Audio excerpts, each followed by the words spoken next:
Hello everyone and welcome to Study IQ English. I am Joycey Joy and we are going to start a new chapter of the Economic Survey 2021-22, that is Agriculture and Food Management. So this is the seventh chapter from the Economic Survey 2021-22.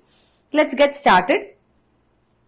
First, coming to the overview of the agricultural sector in India. So the survey begins with the overview regarding the performance of agricultural sector in India in the last 1 year, 2021-22 financial year. Agricultural sector has shown a buoyant growth in the last 2 years, that is past 2 financial years. Agricultural sector has shown a buoyant growth. We have already discussed what is the concept of buoyancy. Buoyancy means increase in proportion to increase in GDP. That is the meaning of buoyancy. So this is in proportion to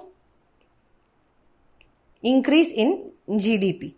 So agricultural sector has shown a buoyant growth in the last 2 years, and we have already seen in the first chapter, that is in the state of Indian economy, that the GVA contribution, gross value added of the agricultural sector, that is the GVA contribution of agricultural sector was 18.8%. So out of the total GVA, agricultural sector contributed 18.8%.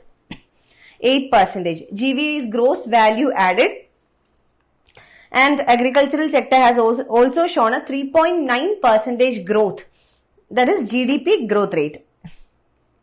Growth in 2021-22 as compared to the previous year, the growth rate in the agricultural sector is 3.9%. The livestock sector is an allied activity. We know that agricultural sector, the sector when we say, it comprises not just of farming but also allied activities like livestock, dairy, poultry, fisheries, etc. So everything together constitute the agricultural sector. Okay, now livestock. Within agricultural sector, one subsector is livestock. Livestock sector has grown at a CAGR of 8.15% over the last 5 years. This is with regard to livestock sector. Now, a special focus has been given on food processing sector. Now, what is food processing sector? Food processing is addition of value to the food crops. That is value addition. So, when value addition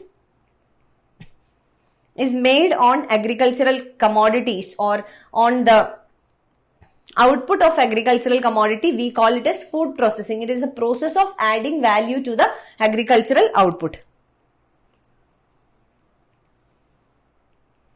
Now,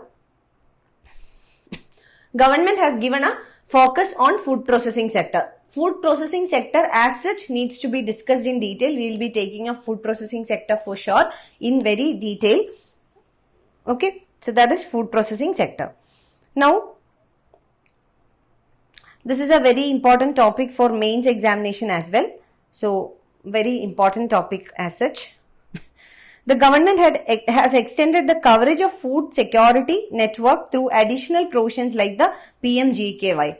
So, food security, the coverage of food security has been increased. Now, what is meant by food security? Food security means that it is a multidimensional concept first of all, and it means that first one is economic access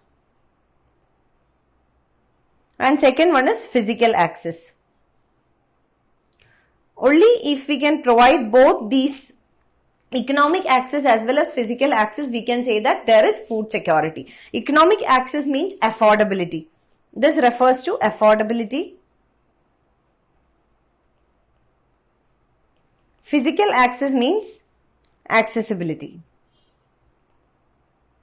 Now, according to FAO, Food and Agricultural Organization, according to FAO, just physical and economic accessibility is not just enough.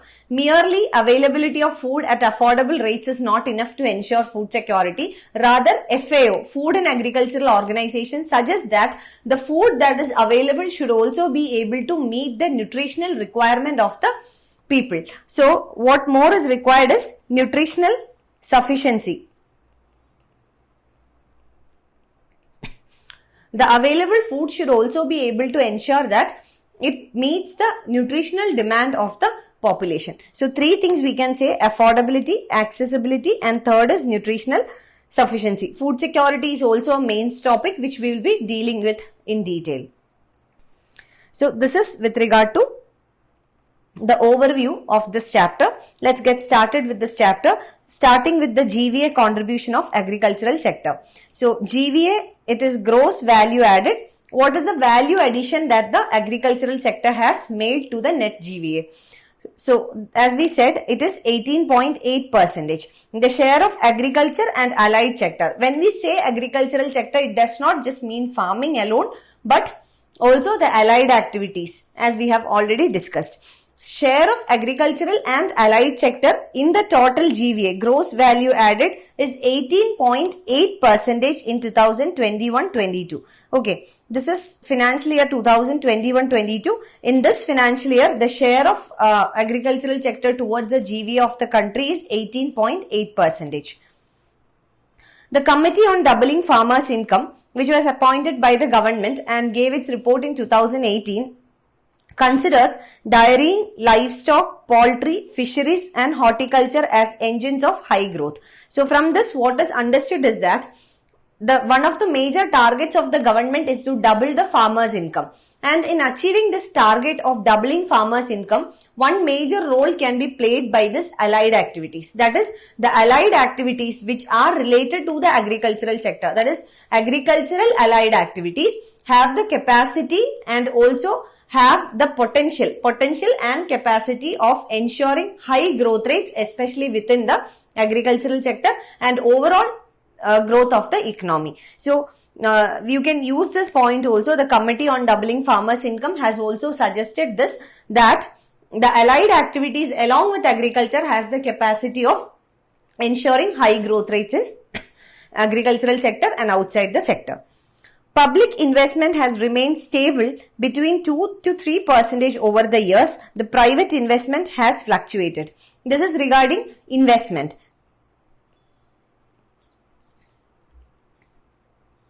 Okay, so this is regarding investment. Now,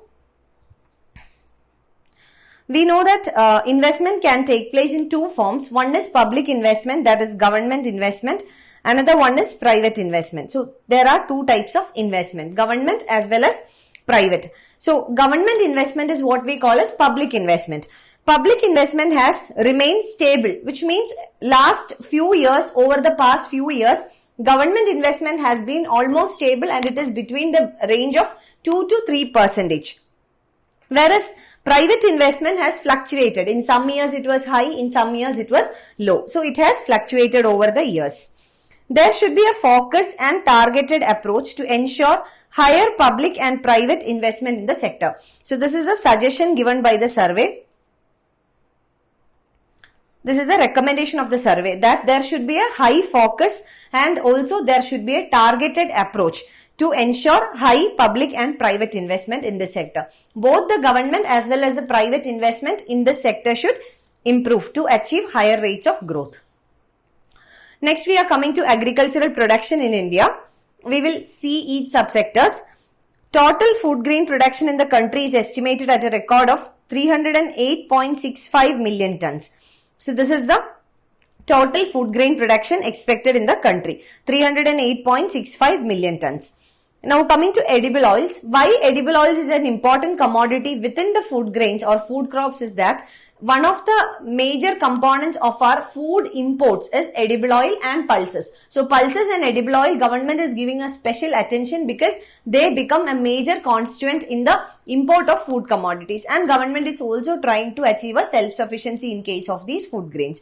So edible oils, despite being a major oilseeds producing country, India's oil production lagged behind its consumption. So this means that we are one of the major oilseed producing country. We are one of the leading countries where oilseeds are produced, but our production is less than consumption. And when the production is less than consumption, what does it mean? There is a demand-supply mismatch. The supply is less than the demand. And what will happen? There are two chances. One is it can lead to high rates of inflation. The prices can increase because the supply is less than the demand. And the second thing is that we become an import dependent country. So our import bills can increase, or our imports can increase with regard to import of oil seeds. And in case of India, the second one has happened, that is our import bill with regard to oil seeds are very high. We are a import dependent country with regard to oil seeds. Okay. So we are a major oil seed producing country. Production is high, but consumption is even higher than the production. That is why there is a supply demand mismatch. India is the world's second largest consumer and number one importer of vegetable oil. This is very important. If you have seen the previous year prelims question papers, you will see that such kind of questions are, or statements are repeatedly asked in the prelims examination. So keep this in mind. World's second largest consumer of vegetable oil and number one importer of vegetable oil. Coming to National Food Security Mission, and one of the subcomponents of National Food Security Mission is oil seeds from 2018-19 to increase the production and productivity of oil seeds. National Food Security Mission for oil seeds has been launched in 2018-19 financial year, and the objective was to increase the production and productivity of oil seeds. What is difference between production and productivity? Production means that merely increasing the quantity, that is production. Productivity means per hectare yield, that is output per hectare. The input-output ratio. So that should increase. Not just merely production needs to be increased, but productivity also needs to be increased. And we also have National Mission on Edible Oils, oil palm. So that is regarding oil seeds. Now we are coming to the second sector, that is sugar sector. India's second largest agro-based industry is sugarcane or sugar after cotton. So the first largest agro-based industry in India is cotton. Remember this in mind. The topmost agro-based industry in India is cotton. Second one is sugar. India is the largest consumer and the second largest producer of sugar. So largest consumer of sugar in the world and second largest producer of sugar in the world. Over the years, India became a sugar surplus nation due to various government measures. These government measures are very important. Becoming sugar surplus. What is the meaning of becoming sugar surplus? Which means that the production is higher than the consumption. So there is a surplus generated. When the production is higher than consumption. Suppose production is maybe 100 units and consumption is 80 units. The difference is 20 units. This is what we call as a surplus. This is just to give you an example. So production higher than the consumption. This is the surplus. So we are a sugar surplus country, and the reason is various government measures. This could be a mains question probably. So let us see what are the initiatives taken by the government. First is fair and remunerative pricing and state advised price. Okay, regarding fair and remunerative pricing, it is similar to MSP, but the difference is that procurement is done by the sugar mills itself. We will be discussing about FRP, fair and remunerative pricing, in detail, and state advised price. Next is cane reservation area. Say certain areas reserved for the cultivation of sugarcane. Third is incentivizing sugar mills to divert excess sugarcane and sugar to ethanol production. That is giving incentives to sugar mills. Why?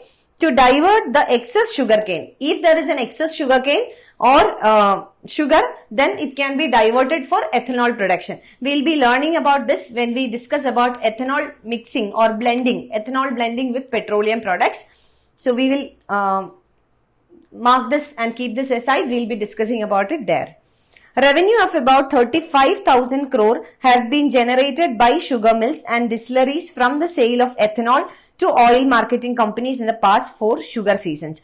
This is very important. The revenue generated by the sugar mills and the distilleries from sale of ethanol, which means that ethanol is also generating revenue, and this could be considered as an economic activity, as well as this has a positive environmental impact as well. So this is regarding the sugar sector. We have covered 2 sectors, edible oil and sugar. Then we'll be continuing with the other sectors and other government initiatives and suggestions given by the survey with regard to agricultural sector in the next video. Thank you so much for watching. Wishing you all the very best.